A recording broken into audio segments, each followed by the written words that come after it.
Hello!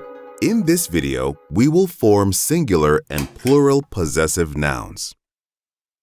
A singular noun names one person, place, thing, or idea. For example, shark.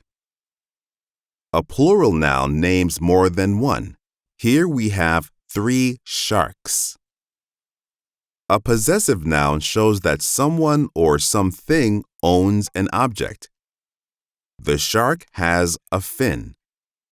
That is the shark's fin. Add an apostrophe and the letter S to the end of the word shark to show that the fin belongs to the shark. Sharks is a singular possessive noun. Suppose you want to show that more than one shark has something. The sharks have fins. Those are the shark's fins. Write the plural form of the noun, sharks. Then add only an apostrophe to the end of the word. Remember, for a singular noun, add an apostrophe and the letter S to the word. For a plural noun that ends in S, add only an apostrophe.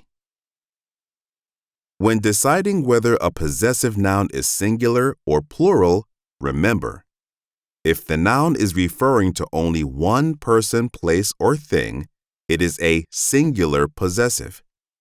If it is referring to more than one, it is a plural possessive. Suppose you're watching the Olympic Games. Your favorite gymnast wins 2 medals.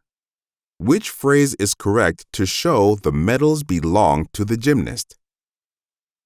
The second phrase is correct. Only one gymnast won the medals, so we use apostrophe S. And that's how you form singular and plural possessive nouns. See you next time.